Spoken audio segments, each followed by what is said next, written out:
Bonjour les enfants, c'est Monsieur Robin de la classe de CM1. Aujourd'hui, deuxième notion du jour sur les mathématiques et la numération, à savoir passer de l'écriture fractionnaire aux nombres décimaux. Notion assez complexe, on va de toute façon voir ça ensemble dans la vidéo, trace écrite, exercice comme d'habitude, et on verra ça plus en détail si vous avez des questions sur le live de vendredi après-midi. Passons à la leçon les enfants. Voilà, on peut écrire une fraction décimale sous la forme d'un nombre à virgule qu'on appelle un nombre décimal. De toute façon, je vous mets la droite graduée en dessous avec cet exemple, 13 dixièmes qui va donner 10 dixièmes plus 3 dixièmes qui va nous donner 1,3. Également 138 centièmes, c'est 100 centièmes plus 30 centièmes plus 8 centièmes. Ça va nous donner 1 plus 3 dixièmes plus 8 centièmes, qui va être égal à 1,38. Donc ces notions, voilà, vous savez que de toute façon, pour comparer, additionner, soustraire, il faut mettre au même dénominateur.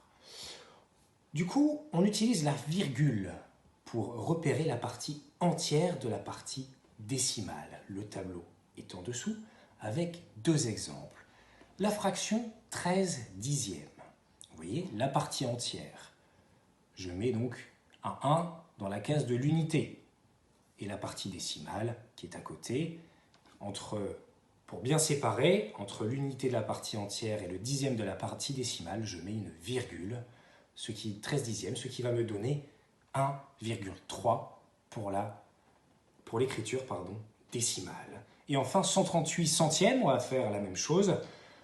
1 dans la case des unités, virgule 38, ça va me donner du coup une écriture décimale, 1,38, car le 3 et le 8 sont dans la partie décimale, le 3 dans la partie des dixièmes et le 8 dans la partie des centièmes.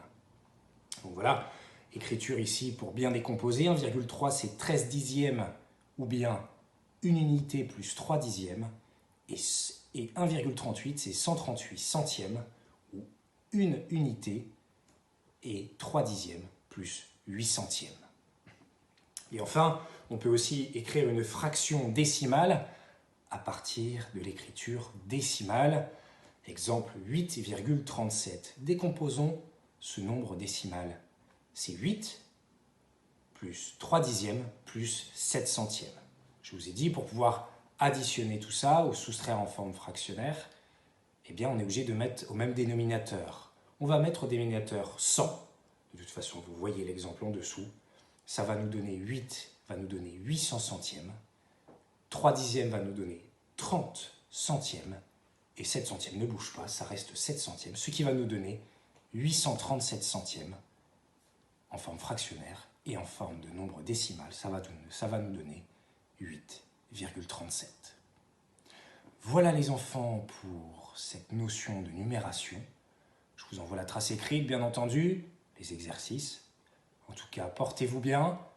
Si vous avez des questions, j'y répondrai soit par mail. N'hésitez pas à m'envoyer un mail si vous avez la moindre question. Et j'y répondrai bien sûr dans le live de vendredi après-midi à partir de 14h30. D'ici là, portez-vous bien. Bien à vous, Monsieur Robin.